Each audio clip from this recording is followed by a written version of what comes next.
Hello and welcome दोस्तों, आप सभी का स्वागत करता हूं अपने इस यूट्यूब चैनल एससीएस एजुकेशन के लाइव क्लास में।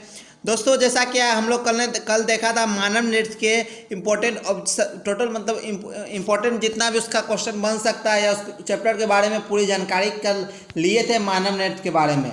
आज के क्लास में हम लोग मानव नृत्य से रिलेटेड जितने भी ऑब्जेक्टिव क्वेश्चन पूछ सकते हैं आज हम लोग उसके बारे में जानेंगे। तो दोस्तों मैं क्लास स्टार्ट करने से बता दूं कि हमारा क्लास जो है पर डे 8 PM में होता है और जो भी क्लास हमारे अटेंड करते हैं मैं उसको PDF देता हूं। तो आप लोग जो भी क्लास अटेंड कर रहे हैं वो अपना अटेंडेंस अवश्य बनाइएगा जिसके कारण मैं आपको PDF दे सकूं।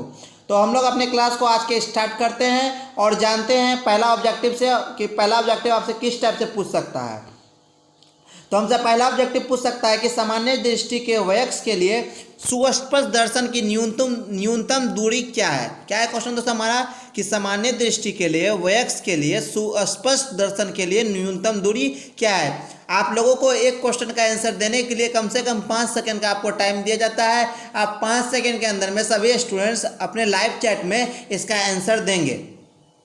तो मैं ऐसा करता हूं कि सभी स्टूडेंट्स अपना आंसर देना स्टार्ट कर दें कि आप लोग एक का आंसर क्या होगा। आप लोग इसका आंसर देंगे, एक का आंसर अगर ए है तो आप एक का आंसर ए लिख के देंगे, एक का आंसर बी है तो 1-B करके आप लोग इस टाइप का आंसर देंगे। तो आपको हम लोग पहला क्वेश्चन आपको हम समझा देते हैं कि ये क्वेश्चन क्या कहता है। तो ये क्वेश्चन हमारा कहता है कि एक स्वस्थ मनुष्य जो है कितने दूर की वस्तु को सबसे अच्छे से देख सकता है, उसको किसी भी चश्मा या किसी भी चीज़ की जरूरत नहीं पड़ेगी। तो आप लोग इसका आंसर जल्दी बताएं कि इसका आंसर क्या होगा। तो इसका दोस्तों आंसर क्या होगा, तो इसका आंसर होगा C नंबर। क्या होगा दोस्तों, C नंबर। मनुष्य जो है 25 सेंटीमीटर के दूर की वस्तु को सुस्पष्ट रूप से देख लेता है। इससे ज़्यादा की वस्तु को देखने के लिए थोड़ा धुंधला पता चलेगा लेकिन स्पष्ट रूप से नहीं देख पाएगा और ना ही इससे कम को। तो चलिए हम आगे बढ़ते हैं और आगे हमारा सेकेंड ऑब्जेक्टिव क्वेश्चन है कि निकट दृष्टि वाले व्यक्ति डैश से बने चश्मे का उपयोग करते हैं। दोस्तों क्या है क्वेश्चन हमारा कि निकट दृष्टि वाले व्यक्ति डैश से बने चश्मे का इस्तेमाल करते हैं। तो आप लोग इसका आंसर दें कि निकट दृष्टि दोष, जिसको दोस्तों निकट दृष्टि दोष होता है वो किससे बने चश्मे का उपयोग करते हैं। तो सभी स्टूडेंट्स इस क्वेश्चन का आंसर दे। मैं देख रहा हूँ कि कितने स्टूडेंट्स क्वेश्चन का आंसर देते हैं। तो मैं आप लोगों का अटेंडेंस इसी माध्यम से ले लूँगा। अगर आप लोग यहाँ अटेंडेंस क्वेश्चन का आंसर देते रहेंगे तो हमें पता चल जाएगा और मैं उसी को स्क्रीनशॉट मान के आप लोगों का अटेंडेंस ले लूँगा। तो आप लोग आज अटेंडेंस के लिए नहीं बोलेंगे, मैं जो भी क्लास का क्वेश्चन का आंसर दे रहे हैं मैं वो सभी का नाम याद कर लूँगा, उसका स्क्रीनशॉट लेकर रख लूँगा, उससे मिलान करके आप लोगों को इसका ऑब्जेक्टिव मैं दे दूँगा। तो आप लोग इसका आंसर जो है सभी स्टूडेंट्स अवश्य दे लाइव चैट में कॉमेंट करके। तो इसका आंसर दोस्तों क्या होगा कि निकट दृष्टि दोष वाले डैश से बने चश्मे का उपयोग करते हैं। तो इसका दोस्तों आंसर होगा क्या होगा, तो अवतल लेंस। किससे बने चश्मे का उपयोग करते हैं दोस्तों, अवतल लेंस से बने चश्मे का उपयोग करते हैं। इसका आंसर सही आंसर B नंबर होगा। निकट दृष्टि दोष वाले व्यक्ति अवतल लेंस से बने चश्मे का उपयोग करते हैं। अब हम आगे बढ़ते हैं और आगे हमारा क्वेश्चन है कि मानव नृत्य में किस प्रकार का लेंस पाया जाता है। हमारा नेक्स्ट क्वेश्चन क्या है दोस्तों, हमारा नेक्स्ट क्वेश्चन है कि मानव नृत्य में किस प्रकार का लेंस पाया जाता है। ए में है उत्तल लेंस, बी में दोस्तों बेलनाकार लेंस, सी में दोस्तों अवतल लेंस और डी में है इनमें से कोई नहीं। तो मानव नृत्य में दोस्तों किस प्रकार का लेंस पाया जाता है। सभी स्टूडेंट्स को मैंने इस क्वेश्चन का आंसर जो है दोस्तों कल के क्लास में परसों की क्लास में मैंने इस क्वेश्चन का आंसर बताया था कि मानव नृत्य किस प्रकार का लेंस, मानव के जो नृत्य में होता है वो किस प्रकार का लेंस पाया जाता है, ये मैंने आप लोगों को कल के क्लास में बताया था। तो इसका आंसर दोस्तों क्या होगा, जल्दी से आप लोग आंसर दें, मैं भी इसका आंसर बता रहा हूँ आपको। तो मानव नृत्य में दोस्तों उत्तल लेंस पाया जाता है। कैसा दोस्तों, मानव नृत्य में जो है उत्तल लेंस पाया जाता है। मानव नृत्य के अंदर में उत्तल लेंस होता है। चलिए अब हम फोर्थ नंबर क्वेश्चन पढ़ते हैं। फोर्थ नंबर क्वेश्चन हमारा है आंख व्यवहार होता है। दोस्तों फोर्थ नंबर हमारा क्वेश्चन क्या है, फोर्थ नंबर हमारा क्वेश्चन कहता है आंख व्यवहार होता है। ए में दोस्तों उत्तल लेंस की तरह, बी में दोस्तों अवतल लेंस की तरह, सी में है समतल दर्पण की तरह और डी में है इनमें से कोई नहीं। तो हमारा आंख जो है वो किस तरह से व्यवहार करता है।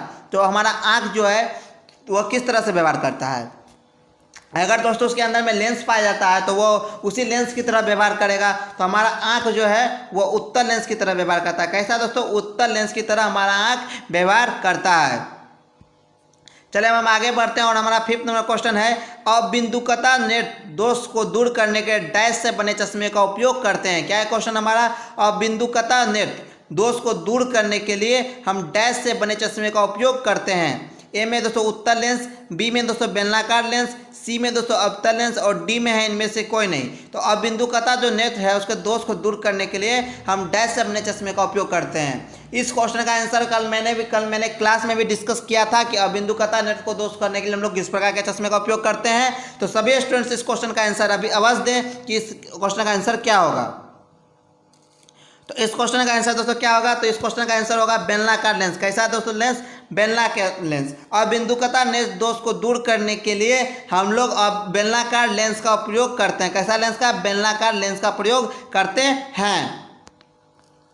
चलिए अब 6 नंबर क्वेश्चन के ऊपर बढ़ते हैं। 6 नंबर क्वेश्चन हमारा है दूरदृष्टि वाले व्यक्ति डैश की वस्तु को साफ साफ देख पाते हैं। क्या है क्वेश्चन हमारा, दूरदृष्टि वाले व्यक्ति डैश की वस्तु को साफ साफ देख पाते हैं। ए में है दूर की वस्तु को, बी में है दोस्तों बड़ी वस्तु को, सी में दोस्तों नजदीक की वस्तु को और डी में है दोस्तों हमारा क्या है, इनमें से कोई नहीं। तो दूरदृष्टि दोष वाले जो व्यक्ति होते हैं वो कितने दूर की किस वस्तु को अच्छे से देख पाते हैं, दूर की वस्तु को अच्छे से देख पाते हैं कि नजदीक के वस्तु को अच्छे से देख पाते हैं। तो आप लोग इसका आंसर दीजिए कि दूरदृष्टि दोष के व्यक्ति किस चीज़ के वस्तु को स्पष्ट रूप से देख पाते हैं। तो इसका दोस्तों आंसर क्या होगा, तो इसका सही आंसर होगा दूर की वस्तु को। क्या होगा इसका आंसर सही, दूर की वस्तु को जो है दूरदृष्टि दोष वाले व्यक्ति स्पष्ट रूप से देख पाते हैं और नजदीक के वस्तु को निकट दृष्टि दोष वाले व्यक्ति अच्छे से देख पाते हैं। और जरा दृष्टि दोष में क्या होता है, तो जरा दृष्टि दोष में होता है कि वह ना तो दूर की वस्तु को अच्छे से देख पाता है और ना ही नजदीक के वस्तु को अच्छे से देख पाता है। तो ये हमारा 6 नंबर क्वेश्चन हुआ।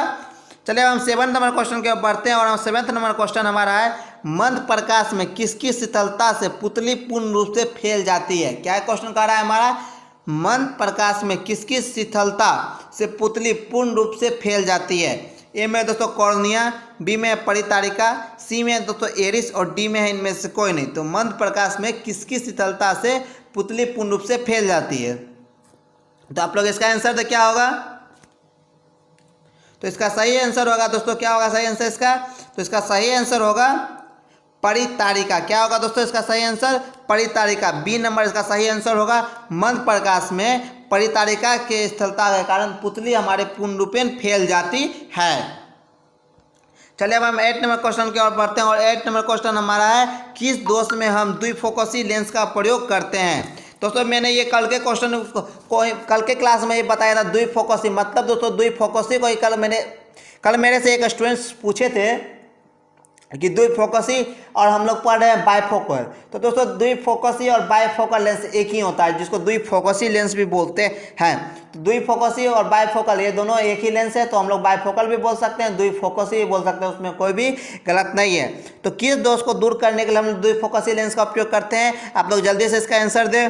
ए में दोस्तों निकट दृष्टि दोष, बी में दिग् दृष्टि दोष, सी में जरा दृष्टि दोष और डी में मोतियाबिंद। तो हम लोग द्विफोकसी लेंस का उपयोग कब करते हैं, तो इसका सही आंसर होगा जरा दृष्टि दोष। क्या होगा सही आंसर, जरा दृष्टि दोष। हम लोग जरा दृष्टि दोष में द्विफोकसी लेंस का प्रयोग करते हैं। दोस्तों ये क्वेश्चन आपसे हर एक बार बोर्ड एग्जाम में एक ना एक बार पूछ रहा है और अभी तक जो मैंने 8 क्वेश्चन देखा उसके बाद जो भी क्वेश्चन देखेंगे वो आपसे एक बार ना एक बार बोर्ड एग्जाम में पूछ चुका है। वैसा ही क्वेश्चन मैं आपके लिए लेके आया हूँ जो आपसे एक बार ना एक बार बोर्ड एग्जाम में पूछ चुका है।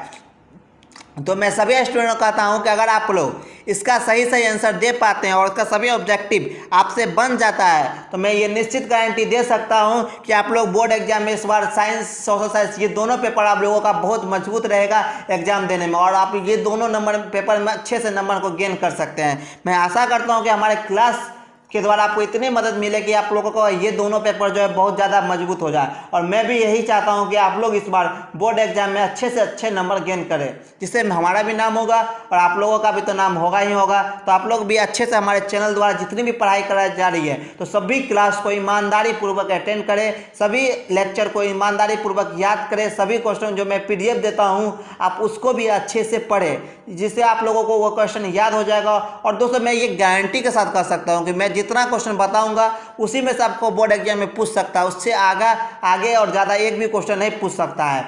और दोस्तों आप लोगों के एक मिनट रुक के मैं आप लोगों को ये चीज़ बता दूं कि आप लोगों के मन में रहेगा कि सर हम लोग को सिर्फ साइंस और सोशल साइंस पढ़ा रहे हैं, हम और सब की पेपर की तैयारी कैसे करें। तो मैं उस सभी को स्टूडेंट को बता देता हूं, जब मैं साइंस और सोशल साइंस दोनों का 50% से ऊपर जब कवर कर लूँगा तो मैं अदर पेपर का क्लास स्टार्ट कर दूंगा। क्योंकि दोस्तों अगर इस तरह से आपका सिलेबस चलता रहे तो मैं आप लोगों को ये गारंटी देता हूँ कि आपका 2 महीना में ये दोनों पेपर अच्छी तरह से तैयारी हो जाएगी।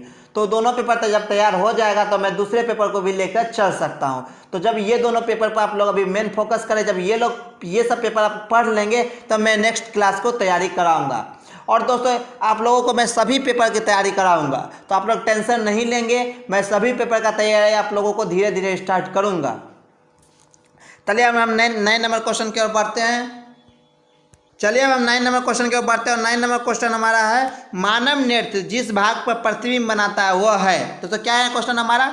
मानव नृत्य जो है जिस भाग पर प्रतिबिंब बनाता है वह क्या है? ए में दोस्तों कॉर्निया, बी में दोस्तों पुतली, सी में दोस्तों परितारिका और डी में है रेटिना। तो मानव नृत्य जिस भाग पर प्रतिबिंब बनाता है वह क्या है? तो आप लोग इसका आंसर दें, क्या होगा इसका आंसर?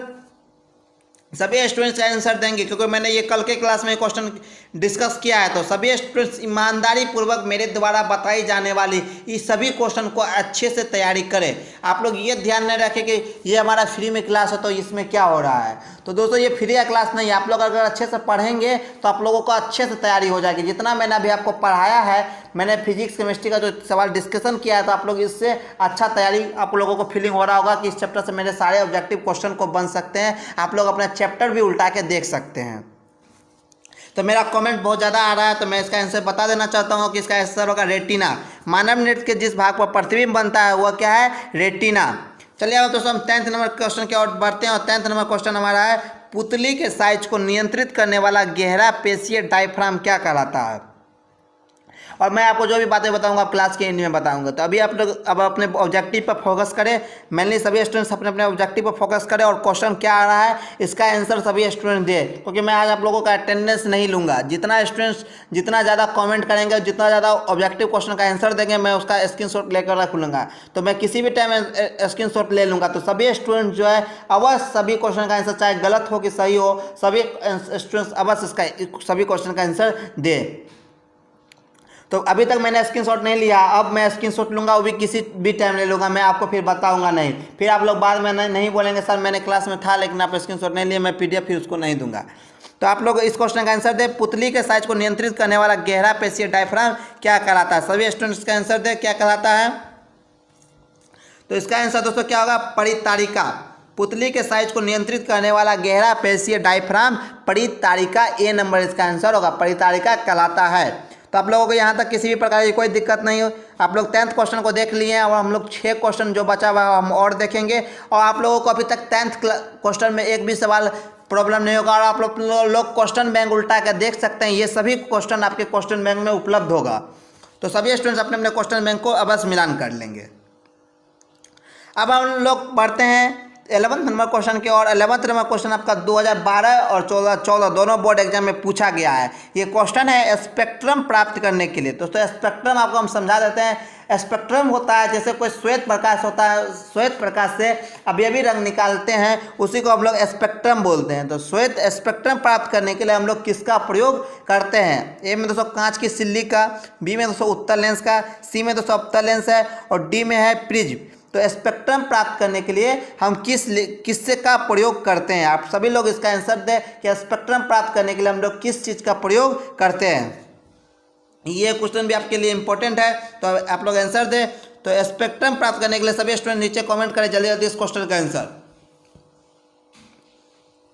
तो इसका आंसर होगा डी नंबर। क्या होगा आंसर? D number. स्पेक्ट्रम प्राप्त करने के लिए हम लोग प्रिज्म का प्रयोग करते हैं। प्रिज्म जो है प्रकाश का पुनः परावर्तक कर देता है, तो उस पर श्वेत प्रकाश आता है तो वह उसके अवयवी रंगों को विभक्त कर देता है। तो इसका सही आंसर होगा प्रिज्म। उसके बाद नंबर क्वेश्चन हमारा है रेटिना पर किसी वस्तु का उल्टा तथा वास्तविक प्रतिबिंब किसके द्वारा बनता है? तो क्या है? क्वेश्चन हमारा रेटिना पर किसी वस्तु का उल्टा तथा वास्तविक प्रतिबिंब किसके द्वारा बनता है?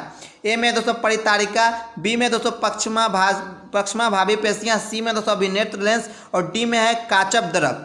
तो रेटिना पर दोस्तों प्रतिबिंब किसी वस्तु का उल्टा तथा वास्तविक प्रतिबिंब जो बनता है वो किसके कारण बनता है? तो सभी लोग इसका आंसर दे, क्या होगा?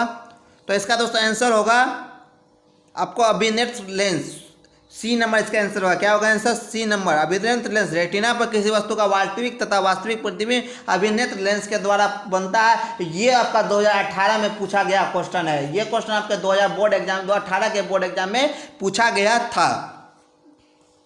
चलिए अब हम लोग 13 नंबर क्वेश्चन की ओर देखते हैं। 30 नंबर क्वेश्चन। 30 नंबर क्वेश्चन हमारा है, कौन रंग है जिसका खतरे के सिग्नल में उपयोग होता है? क्या है क्वेश्चन नंबर 30 नंबर?